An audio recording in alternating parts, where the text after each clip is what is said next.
बचपन से पढ़ाया जाता है honesty is the best policy. मगर क्या कहेंगे जब इसी ऑनेस्टी की वजह से किसी की जान चली जाए और गरीब मां बाप का इकलौता सहारा भी छिन जाए। दोस्तों, आज हम जिस घटना की पूरी कहानी आपको बताने जा रहे हैं वो बांग्लादेश की है। 2023 में घटी इस घटना ने पूरे बांग्लादेश में सनसनी मचा दी थी और लोगों में जबरदस्त गुस्सा देखा गया था। इतने भारी गुस्से की वजह थी विक्टिम के साथ हैवानों द्वारा की गई हैवानियत। दुनिया इसे शिबली सादिक हृदय केस के नाम से जानती है। तो आखिर इस शिबली सादिक हृदय केस की पूरी कहानी क्या है, इस कहानी का ईमानदारी से क्या लेना देना था और आगे इस केस में क्या कुछ हुआ, चलिए जानते हैं सब कुछ सिलसिलेवार तरीके से इस वीडियो में। इस केस के एक आरोपी के साथ जो कुछ भी वहां की आम जनता ने किया था वो जानकर आप भी हैरान रह जाएंगे, तो वीडियो में आखिर तक जरूर बने रहें। दोस्तों, जैसा कि हमने शुरू में बताया, यह कहानी बांग्लादेश की है। इस कहानी का मुख्य किरदार है 20 साल का एक बंगाली लड़का शिबली सादिक हृदय। शिबली का जन्म बांग्लादेश के चट्टोग्राम नाम की जगह पर हुआ था। इसका संबंध एक बेहद ही गरीब परिवार से था। माता पिता बड़ी मुश्किल से 2 वक्त की रोटी जुटा पाते थे। पेशे से शिबली के पिता एक ट्रक ड्राइवर थे। भले ही शिबली एक गरीब परिवार से संबंध रखता था, मगर पढ़ाई लिखाई में यह तेज था। अपनी पढ़ाई जारी रखते हुए शिबली कॉलेज में एडमिशन ले लेता है। शिबली को अच्छे से पता था कि उसके परिवार की हैसियत उतनी नहीं है कि कॉलेज की फीस वो समय पर दे पाए, इसलिए परिवार पर बोझ ना बनते हुए शिबली पास के ही एक चिकन फार्म पर बतौर मैनेजर काम करने लगता है। इस चिकन फार्म पर शिबली के अलावा 6-7 लोग और काम करते थे। उन सभी में शिबली की उम्र सबसे कम थी। चूंकि शिबली पढ़ा लिखा था, इसलिए फार्म की पूरी जिम्मेदारी फार्म के मालिक द्वारा शिबली को ही दे दी जाती है। इसलिए वहां काम करने वाले सभी लोग शिबली के ऑर्डर के अकॉर्डिंग ही काम करना शुरू कर देते हैं। रोजाना सुबह शिबली काम के लिए अपने घर से निकलता था और शाम होने तक काम खत्म करके घर वापस चला जाता था। मगर 28 अगस्त 2023 को ऐसा नहीं होता है। शिबली सुबह काम पर तो आता है, लेकिन देर शाम हो जाती है, वो वापस घर नहीं जाता है। देर होने पर शिबली के परिवार वालों को शिबली की चिंता होने लगती है, इसलिए वो शिबली को फोन करने का प्रयास करते हैं, मगर मोबाइल स्विच ऑफ आता है।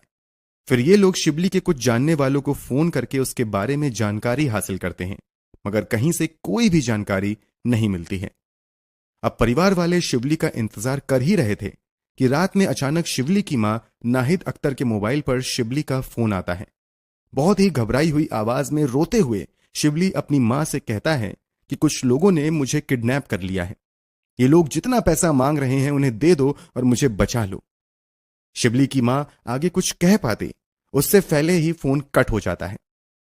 उसके बाद ये लोग शिबली से कांटेक्ट करने की कोशिश करते रहते हैं, मगर कांटेक्ट नहीं हो पाता है। फिर कुछ घंटे बाद एक बार फिर से अनजान नंबर से फोन आता है।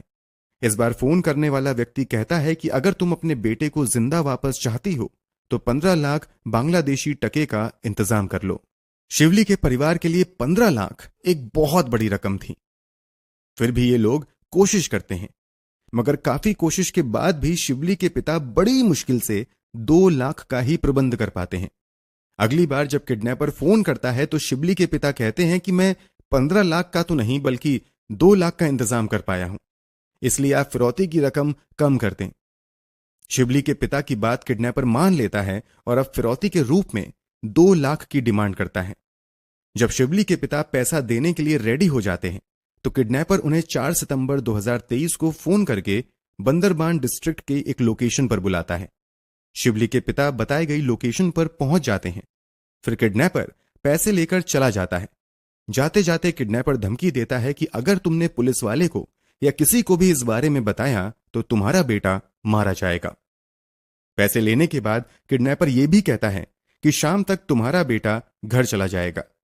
यह सुनकर परिवार वाले थोड़ी राहत की सांस लेते हैं और बेटे के घर वापस आने का इंतजार करते रहते हैं, मगर उनका इंतजार था कि खत्म होने का नाम ही नहीं ले रहा था। होते होते कई घंटे बीत जाते हैं, मगर शिबली नहीं आता है। वैसे तो किडनैपर ने परिवार वालों से पुलिस को कुछ भी बताने से मना किया था, मगर जब पैसे देने के 3 दिन बाद भी शिवली वापस नहीं आता है, तो अब परिवार वाले पुलिस के पास जाने का फैसला करते हैं। परिवार वालों की शिकायत पर राउजन पुलिस स्टेशन में शिवली की किडनैपिंग का केस दर्ज कर लिया जाता है। पुलिस वाले अपनी जांच की शुरुआत शिवली के परिवार वालों से ही पूछताछ करते हुए करते हैं। शुरुआती पूछताछ के दौरान शिवली की मां पुलिस वालों को बताती है कि शिवली जिस पोल्ट्री फार्म में काम किया करता था, वहीं काम करने वाले कुछ साथियों के साथ कुछ महीने पहले उसका झगड़ा हुआ था। परिवार वालों के इस बयान के बाद पुलिस वाले सबसे पहले उस पोल्ट्री फार्म पर काम करने वाले मजदूरों की ही तलाश में लग जाते हैं। एक के बाद एक कुल 6 मजदूरों को गिरफ्तार किया जाता है। पहली गिरफ्तारी 10 सितंबर को हुई थी। गिरफ्तार किए गए मजदूरों में उमोंगचिंग मामा, सुइजिंग मुंग मामा, अंगतुमुंग मामा तथा उक्यातमाई मामा शामिल थे। इनके अलावा पुलिस 2 और व्यक्ति को गिरफ्तार करती है। गिरफ्तार किए गए सभी आरोपी बांग्लादेश में अल्पसंख्यक की कैटेगरी में आने वाले मामा संप्रदाय से थे। जब इन सभी से पूछताछ शुरू होती है तो एक एक करके सभी आरोपी पुलिस के सामने शिवली के बारे में कुछ भी जानने से इनकार करते हैं। लेकिन जब पुलिस वाले इन आरोपियों से कड़ाई के साथ पूछताछ शुरू करते हैं तो गिरफ्तार किए गए 6 व्यक्ति में से एक कहता है कि हमने सब कुछ उमोंगचिंग मामा के कहने पर किया है। अब पुलिस वाले उमोंगचिंग मामा को ही प्राइम सस्पेक्ट मानते हुए अपनी जांच आगे बढ़ाते हैं। इससे पूछताछ का सिलसिला शुरू होता है।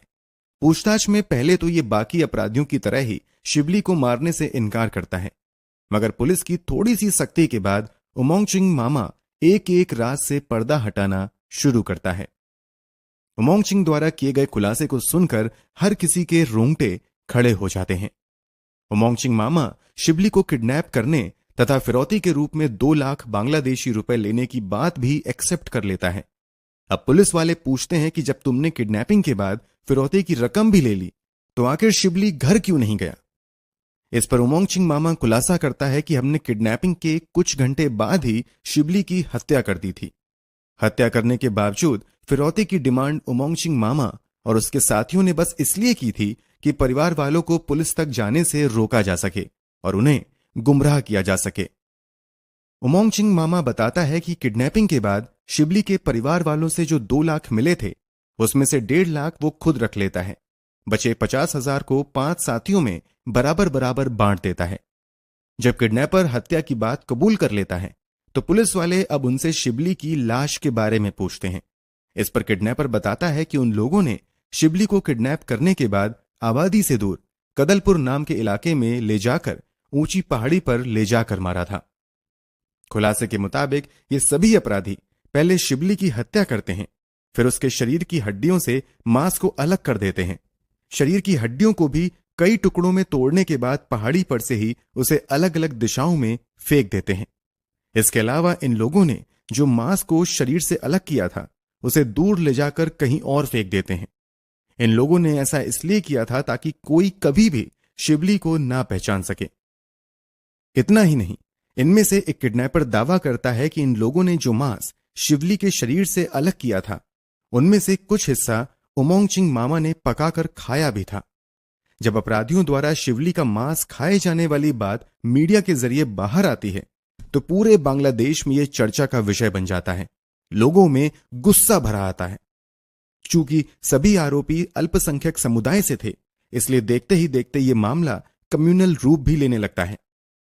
अब पुलिस वालों के सामने सबसे बड़ा सवाल था कि आखिर इन लोगों ने एक मासूम लड़के की इतनी बेरहमी से हत्या क्यों कर दी। जब इसी सवाल का जवाब उमोंगचिंग मामा से पूछा जाता है तो वो चौंका देने वाला खुलासा करता है। खुलासे के मुताबिक जब शिवली अपनी नौकरी की शुरुआत इस पोल्ट्री फार्म में करता है तो वहां काम करने वाले बाकी मजदूर शिवली की बातों पर बहुत ज्यादा ध्यान नहीं देते हैं। अक्सर ये लोग काम में चोरी किया करते थे, मगर मैनेजर होने के नाते शिवली इन लोगों को हमेशा समझाया करता था। शिवली के कई बार समझाने के बावजूद बाकी के मजदूर काम पर ध्यान नहीं देते थे और चोरी करना जारी रखते थे। इस पर शिवली एक दिन सभी को चेतावनी देता है कि अगर तुम लोग नहीं सुधरे तो मैं तुम लोगों के खिलाफ एक्शन लूंगा और इसकी शिकायत पोल्ट्री फार्म के ओनर से भी कर दूंगा। इसी बात पर उमोंगचिंग मामा और उसके बाकी साथियों तथा शिवली के बीच झगड़ा हो जाता है। इस झगड़े की जानकारी पोल्ट्री फार्म के ओनर तक भी चली जाती है फिर एक दिन ओनर शिबली तथा वहां काम करने वाले बाकी मजदूरों को बुलाता है और उनसे कहता है कि शिबली यहां का मैनेजर है और वो जैसा कहेगा तुम लोगों को उसके अकॉर्डिंग ही काम करना है। यहां पर ओनर सभी मजदूरों को मिलजुल कर और बिना झगड़े के काम करने की भी चेतावनी देता है। अब बाकी मजदूरों को शिवली के अनुसार ही काम करना पड़ता है, मगर ईमानदारी से काम करने में उन लोगों का मन नहीं लगता है और वो लोग शिवली को बीच से हटाने के बारे में सोचने लगते हैं। इसी प्लानिंग के दौरान उमोंगचिंग मामा अपने बाकी साथियों को किडनैपिंग वाला आइडिया देता है। बाकी साथी उमोंगचिंग मामा की इस सलाह को मान लेते हैं और फिर शुरू में हुई लड़ाई झगड़े के लगभग 2 महीने बाद उमोंगचिंग मामा और उसके साथी पोल्ट्री फार्म से ही शाम में शिवली को किडनैप कर लेते हैं। किडनैपिंग के बाद ये सभी शिवली के परिवार वालों से फिरौती की डिमांड करते हैं। इन लोगों का मकसद फिरौती के जरिए मोटा पैसा कमाना था, मगर इन लोगों के मंसूबों पर तब पानी फिर जाता है जब शिवली उमोंगचिंग मामा और उसके साथियों को पहचान लेता है। अब इन लोगों को डर सताने लगता है कि अगर हमने फिरौती की रकम लेने के बाद भी शिवली को रिहा कर दिया तो ये सभी को किडनैपिंग के बारे में बता देगा और हम सभी पकड़े जाएंगे। इसलिए उमोंगचिंग मामा अब अपने साथियों से शिवली को जान से मारने के लिए कहता है। फिर वहां मौजूद 2 अन्य व्यक्ति शिवली को जोर से पकड़ते हैं और उमोंगचिंग मामा शिवली का गला दबाता है और तब तक दबाए रखता है जब तक कि शिवली की सांस थम नहीं जाती है।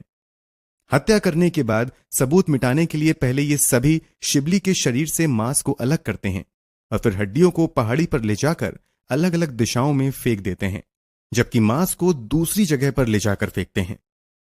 इतना सब कुछ करने के बावजूद ये शिवली के परिवार वालों को फिरौती के लिए बार बार फोन करते हैं ताकि परिवार वालों को गुमराह किया जा सके और उन्हें पुलिस तक जाने से रोका जा सके। मगर इन लोगों का ये प्लान काम नहीं करता है और आखिरकार शिवली के माता पिता पुलिस की शरण में चले जाते हैं और ये सभी पकड़ में आ जाते हैं। आरोपियों द्वारा किए गए इन सभी खुलासे के बाद पुलिस वालों की कई टीम उस पहाड़ी तक जाती है जहां पर अपराधियों ने शिवली की हत्या करने का दावा किया था। फिर यहां सर्च अभियान चलाया जाता है। सर्च अभियान के दौरान कई घंटों की मशक्कत के बाद फाइनली पुलिस वालों को शिवली के शरीर की कुछ कंकाल मिलते हैं। इसी बीच क्राइम सीन पर अब कुछ ऐसा होता है जिसकी उम्मीद किसी को भी नहीं थी। जैसा कि हमने बताया, आरोपियों द्वारा किए गए खुलासे के बाद बांग्लादेश में बड़े स्तर पर मीडिया में इस न्यूज को कवर किया गया था। आरोपियों द्वारा शिवली के साथ की गई हैवानियत की खबर ने लोगों में गुस्सा भी भर दिया था। इसलिए जैसे ही आसपास के लोगों को पता चलता है कि पुलिस आरोपियों को लेकर क्राइम सीन तक सबूत इकट्ठा करने के लिए आई है, तो बड़ी संख्या में आसपास के इलाकों में रहने वाले आम लोग यहां जमा हो जाते हैं। जब पुलिस वाले शिवली का कंकाल बरामद कर लेते हैं और वहां से उमोंगचिंग मामा समेत बाकी आरोपियों को लेकर जाने लगते हैं, तभी वहां पर मौजूद सैकड़ों की भीड़ अचानक से पुलिस की गाड़ी पर धावा बोल देती है और पुलिस की पकड़ से इस पूरे मामले के मुख्य आरोपी उमोंगचिंग मामा को अपने कब्जे में ले लेती है।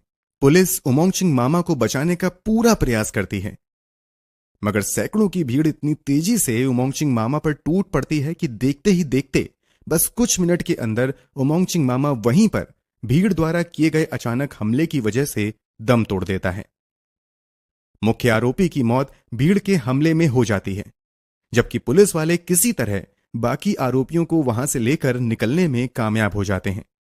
बाकी जिंदा बचे आरोपियों के खिलाफ जांच आगे बढ़ती है और फिर मिले सबूत के आधार पर उन लोगों पर किडनैपिंग और हत्या की धाराओं के तहत मामला दर्ज करते हुए मामले की सुनवाई शुरू होती है। पुलिस की इन्वेस्टिगेशन में पूरे मामले में मर चुका उमोंगचिंग मामा ही मुख्य साजिशकर्ता साबित होता है।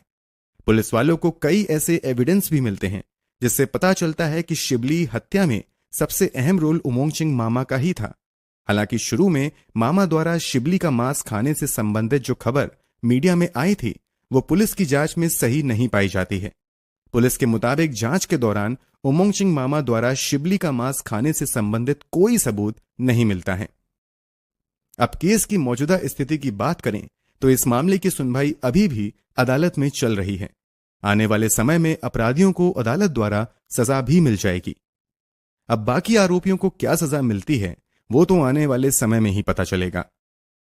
वैसे आपके अनुसार अपराधियों को क्या सजा मिलनी चाहिए, कमेंट बॉक्स में जरूर बताएं। अगर आपको हमारी मेहनत पसंद आई हो तो इस वीडियो को लाइक और शेयर जरूर करें।